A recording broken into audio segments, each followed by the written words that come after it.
मैं इसलिए जिंदा हूं कि मैं बोल रहा हूं। दुनिया किसी गूंगे की कहानी नहीं लिखती। लोग मुझे सुनने आते हैं, देखने नहीं। ये एक्चुअली फैसला नहीं कर पा रहे हैं कि आग कौन है और पानी कौन है।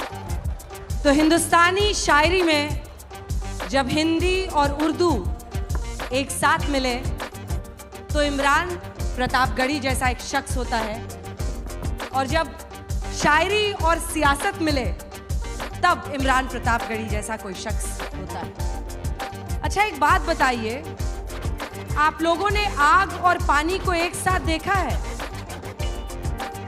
स्टेज पे देखिए, आग और पानी आपको एक साथ दिखाई देंगे। एक्चुअली फैसला नहीं कर पा रहे हैं कि आग कौन है और पानी कौन है। ये आप पर छोड़ते हैं। अंत में पूछेंगे कि कौन किसे आग मानता है, किसे पानी। लेकिन पहला प्रश्न ये है कि इमरान जी, अगर मैं सही हूं तो आपके पिता चाहते थे आप डॉक्टर बने। हाँ बिल्कुल, वो चाहते थे कि डॉक्टर बनूं, और जब मैं शायरी की राह पर निकला तो उन्हें लगा कि लड़का खराब हो गया। और देखिए, लिटरेचर में इन्होंने इलाहाबाद यूनिवर्सिटी से पढ़ाई की, शायरी को पेशा चुना और फिर अब सियासत का हिस्सा बन गए। हाँ। तो मतलब कोई पेशा आप छोड़ेंगे किसी के लिए? कर क्या रहे जीवन में आप? पत्रकारिता की पढ़ाई की, लेकिन छोड़ दिया, पेशा नहीं बनाया उसको। करते तो वो भी अच्छा करते। हालांकि शायरी जब मैं कर रहा था तो सियासत को लेकर के शायरी हमेशा जो है वो एक अलग रुख रखती है और बहुत अच्छा नहीं मानती है। मैं तो जिन शायरों को सुन रहा था, बुद्धसेन शर्मा जी को, वो शेर लिख रहे थे कि दिए बुझाती आंधी को भड़काती है, दिए बुझाती शोलों को भड़काती है, आंधी को भी दुनियादारी आती है, यार सियासत की गलियों में मत जाना, नागन अपने बच्चों को खा जाती है। तो मैं तो ये शेर सुन रहा था, लेकिन फिर लगा कि जब एक ऐसा वक्त आया कि सब कुछ सियासत ही तय कर रही हो, कलम को भी सियासत ही तय कर रही हो कि कितना लिखना है, कितना बोलना है, जब पत्रकारों के नाम एक साथ जो है वो फ्रेम करके दुनिया के सामने रखे जा रहे हो कि कवर करने वाले लोगों के नाम ये हैं, उनका भी ज़ात, उनकी भी मजहब तय किया जा रहा हो, तो मुझे लगा कि नहीं, अब चलते हैं सियासत की दुनिया में, देखते हैं क्या कर सकते हैं। मुझे लगता है ठीक ही कर रहा हूँ यहाँ भी। तो अब शायर कितना बचा है और कितना सियासतदां हो गए हैं इमरान प्रतापगढ़ी? पूरा मैं कोशिश कर रहा हूँ कि शायर और सियासतदां कितना हो जाएं, उससे ज़्यादा ज़रूरी है कि मेरे अंदर का इंसान कितना बचा हुआ है, मैं उसको बचाने की पूरी कोशिश कर रहा हूँ। और संवेदना के स्तर पर मुझे लगता है कि मैं कभी तन्हाई में बैठता हूँ तो खुद से आंख मिलाता हूँ, तो मुझे लगता है कि यार ठीक है, अभी उतना ख़राब नहीं हुआ हूँ, और कोशिश करूँगा कि कभी उतना ख़राब ना हो, ये आवाम से भी वादा करता हूँ। जब तक शायर आईना में देखने के लायक रहे तब तक वो रहता है शायर, इसलिए आपके अंदर शायर तो जिंदा है। शायर समाज का आईना होता है। 33 रैलियां आपने की है महाराष्ट्र में। हाँ, 33 महाराष्ट्र में 33 प्रेस कॉन्फ्रेंसेस की, रोड शो किए, झारखंड में 11 रैलियां की। झारखंड 11 जी। जाके बोलते कैसे, कनेक्ट कैसे करते हैं लोगों से? मतलब एक शायर वहाँ खड़ा होता है या पॉलिटिशियन खड़ा होता है, कनेक्ट करना जनता से, ये हुनर क्या है? मैं इसलिए जिंदा हूं कि मैं बोल रहा हूं। दुनिया किसी गूंगे की कहानी नहीं लिखती। लोग मुझे सुनने आते हैं, देखने नहीं। फिल्म स्टार्स आते हैं किसी पॉलिटिकल प्रोग्राम में तो लोग उनको देखने आते हैं, उनके डायलॉग सुनना है उनको। मेरे साथ यह है कि जो आवाम आती है मुझे सुनने, वो लाई हुई भीड़ नहीं होती, आई हुई भीड़ होती है। तो मुझे कनेक्ट करने में कोई दिक्कत नहीं आती। मैं उससे बात करता हूँ और उसके मुद्दों पर बात करता हूँ, शायरी के लहजे में बात करता हूँ, तो उसे अच्छा लगता है, तो मुझे कोई दिक्कत नहीं आती कनेक्ट करने में, मुझे अच्छा लगता है। लहजा क्या होता है वो? शायराना। जैसे आप इनसे कनेक्ट करके दिखाइए, ये जो ऑडियंस है, कितने युवा हैं यहाँ पर जो अभी कॉलेज में पढ़ रहे हैं, और कितने लोग हैं जो शायर बनना चाहते हैं? बहुत कम। ये हाथ बढ़ने चाहिए, इस सेशन के अंत तक ये हाथ बढ़ने चाहिए। हाँ, बहुत कम तादाद है। इनसे कनेक्ट करने के लिए मुझे लगता है मुझे कुछ शायरी सुनाना चाहिए। मैं शायरी सुनाता हूँ। इंकलाब का नारा होगा, इंकलाब का नारा होगा, इंकलाब का नारा होगा, पहला नाम हमारा होगा, इनका होगा, पहला नाम हमारा होगा, धरती के आंसू निकलेंगे, धरती के आंसू निकलेंगे, धरती के आंसू निकलेंगे और समंदर खारा होगा, और समंदर खारा होगा। और आप आग और पानी का जिक्र कर रही थी तो इनके नाम एक शेर के दर्पण कितना प्यारा होगा, दर्पण कितना प्यारा होगा, दर्पण कितना प्यारा होगा, जिसमें अक्स तुम्हारा होगा, जिसमें अक्स तुम्हारा होगा। और इस दौर की जो सच्चाई है कि एक अकेला क्या कर लेता, एक अकेला क्या कर लेता, एक अकेला क्या कर लेता,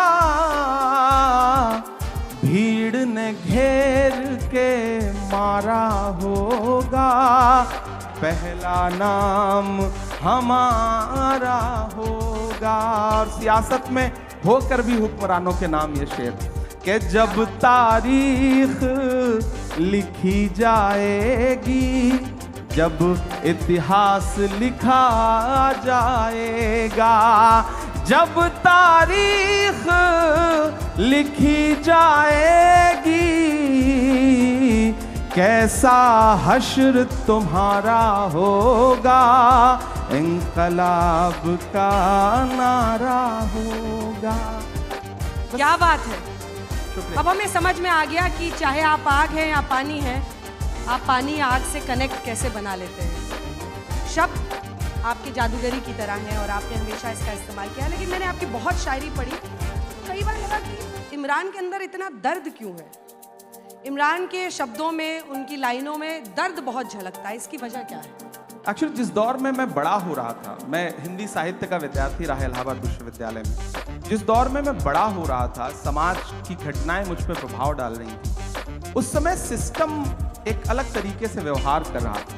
और ख़ासतौर से मैं जिस समाज से आता हूँ, उस समाज के दर्द को ज़्यादा जल्दी महसूस करता हूँ क्योंकि मैं उसके बीच में रहता हूँ। मैंने उस भेदभाव को, उस सिस्टम के जुल्म और सितम को करीब से देखा है। और शायर हूँ तो जाहिर सी बात है कि दर्द तो है दिल में। कोशिश करता हूँ जुल्म के दौर की तारीफ रकम करते हैं, इतना आसान नहीं ये काम जो हम करते हैं। काट देते हैं सदा हाथ हमारे जालिम, और हम फिर उन कटे हाथों को अलम करते हैं। तो हम कोशिश कर रहे थे कि उस दर्द को महसूस करें, और मीडिया जब उस दर्द को, उस जुल्म और सितम को अपना हिस्सा नहीं बना रही थी, तो मेरी कोशिश थी कि मेरे पास जो प्लेटफॉर्म है, उस प्लेटफॉर्म का इस्तेमाल उस जुल्म सितम का को गाने के लिए करूं। और मुझे लगता है कि मैं कामयाब रहा बहुत हद तक, और मैंने अपनी बात दुनिया के सामने रखी। मत समझना कि मैं गीत गाता रहा, मैं तो जख्मों का मातम मनाता रहा, ये समझ करके जालिम पिघल जाएगा, मैं तरन्नुम में मातम मनाता रहा। तो मैं मातम मनाता था, लोग उसको सुनते थे, पसंद करते थे। क्या बात है। मैं जुल्म पर मातम मना रहा था, लोग सुनते गए, उसको पसंद करते। ये जुल्म हो किस पर रहा है? समाज में हाशिए पर मौजूद हर इंसान पर, वो हिंदू भी है, मुसलमान भी है, सिख भी है, ईसाई भी है, और सिस्टम कर रहा है, इसमें कोई दो रानी आज भी कर रहा है। और उससे एक बहुत लंबी लड़ाई लड़ने की ज़रूरत है। और सबसे बड़ी जिम्मेदारी है कलमकारों की। कलमकार जो है वो सत्ता का अस्थाई विपक्ष है। हमारी जिम्मेदारी है कि जब मैं शायर बन के बोलूं तो फिर हाकिम से आंख मिला के बात करनी है, वो कोई भी हो, वो हमारा अपना हाकिम क्यों ना हो, तब मैं उससे भी आंख मिला करके बात करके बोलूँगा। जब मैं 2010, 2011, 2012, 14 में शेर लिख रहा था, नज़में लिख रहा था, जो नज़्म मेरे इंट्रोडक्शन में उन्होंने सुनाई कि माँ हम भी तेरे बेटे हैं, वो मैंने 2011 में लिखी थी। मैंने मदरसे की नज़्म 2012 में लिखी। उसके बाद हालात जैसे जैसे बदलते गए, मैंने कोशिश की कि मैं अपने कलम के साथ इंसाफ करता रहूं। सिस्टम जुल्म करता है, इन दिनों थोड़ा बढ़ गया है, आप लोगों ने दिखाना कम कर दिया है, तो हमें और ज़ोर से बावाज़े बुलंद बोलना पड़ता है, बस इतनी सी बात है। लेकिन चूंकि आपने ये चर्चा छेड़ी है तो आप क्या दोहरा जीवन जी रहे हैं? क्या इमरान को खुद एक शायर को एक पार्टी का गुलाम बनना पड़ा ताकि उनकी आवाज मैग्नीफाई हो? कई शायर ऐसे हैं जो आज भी ये मानते हैं कि हमें पार्टी और सियासत से कुछ नहीं लेना देना और उनकी कलम में क्या कम ताकत है। पहले तो आपके सवाल में जो शब्द है, आप आज तक में नौकरी कर रही हैं तो आज तक की गुलाम थोड़े ही है। मैं एक पार्टी के साथ काम कर रहा हूं, हम किसी भी संस्थान के साथ काम करते हैं, संस्थान हमें सम्मान देता है, हम संस्थान की विचारधारा के साथ सहमत होते हैं, तब तक साथ चलते हैं। जिस दिन हमें लगेगा कि संस्थान हमारी विचारधारा से सहमत नहीं है, हमारी शर्तों को नहीं मान रहा है, उस दिन ये हो सकता है मेरा अपना जो उसूल है कि मैं पार्टी तो नहीं बदलूंगा, राजनीति छोड़ दूंगा। हमारी अपनी एक दुनिया है। क्या राजनीति में आना जरूरी हो गया था इमरान? बिल्कुल जरूरी हो गया। बहुत सारे शायर ऐसे हैं जो मानते हैं कि अपनी कलम को आजाद रखना किसी भी एक पार्टी की विचारधारा से उनकी पूरी जिंदगी का लक्ष्य होता है। नहीं, देखिए, आप जिस दौर में जी रहे हैं, इस दौर में अगर आप ये कह रहे हैं कि आप तटस्थ हैं तो आप सबसे बड़ी सियासत कर रहे हैं। ये कहना कि मेरा सियासत से कोई लेना देना नहीं है, ये सबसे बड़ी सियासत है। जो भी ये कह रहा है वो सबसे बड़ी सियासत कर रहा है। वो अपने आप को सबका रखना चाहता है और मेरा अपना मानना है कि या तो इधर खड़े हो जाओ या तो उधर खड़े हो जाओ। आज का दौर ऐसा है कि आप सिर्फ जुल्म को बुरा मत कहो, जालिम को बुरा मत कहो, जो अच्छा है उसका साथ भी दो। हम सिर्फ फेसबुक पर, ट्विटर पर, इंस्टा पे पोस्ट कर देते हैं, ये मामला हुआ, ये बड़ा गलत हुआ। जिसके साथ गलत हुआ उसके साथ खड़ा कौन होगा? अगर सारे लोग एक सोशल मीडिया पे पोस्ट करके अपनी जिम्मेदारी से अलग हट जाएंगे तो मुझे लगता है कि साथ देने वालों की कमी आ गई। पहले होता था, बड़े बड़े प्रोटेस्ट होते थे, आंदोलन होते थे, हुकूमतें झुकती थी।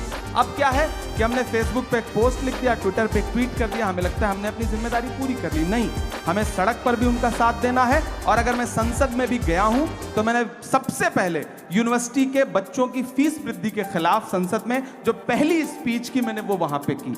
मैं वहां पर हिंदू मुसलमान बन के नहीं गया, मैं वहां एक युवा बन के गया हूं और मैं लगातार जिस पर भी जुल्म हो रहा है उसके खिलाफ बोल रहा हूं। एक पुरानी आपकी शायरी है जो लोग बहुत वायरल कर रहे हैं, उसकी 2 लाइनें आपको सुनाकर आगे बढ़ेंगे अगले सवाल पे। ये एक शायर का दावा है, कभी भी रद्द नहीं होगा, तेरे कद के बराबर अब किसी का कद नहीं होगा। इलाहाबाद वालों मेरी बात याद रखना, तुम कई सदियों तक कोई अतीक अहमद नहीं हो। बड़ा पुराना सवाल है और बड़ी पुरानी कविता है। मैं इलाहाबाद विश्वविद्यालय में पढ़ रहा था, फ्री स्टाइल मतलब गांव से आया था। वो शाहिद का एक शेर है कि जो भी मिलता है उसी को देखने लगता हूँ मैं, क्या करूँ मजबूरियाँ हैं, गांव से आया हूँ मैं तेरे साहिल पे आया था कि देखूँ तेरा ज़र्फ, ऐ समंदर किसने तुझसे कह दिया प्यासा हूँ मैं। इलाहाबाद विश्वविद्यालय में आया पढ़ने के लिए, किसी धन्ना सेठ की औलाद नहीं था, राजनीतिक परिवार नहीं था, खानदान में कोई शायर नहीं था, तो मुझे तो मंच चाहिए थे। जो भी मंच मिलता था उस पर चढ़ता था, अपनी प्रतिभा दिखाता था, पेमेंट लेता था, घर जाता था।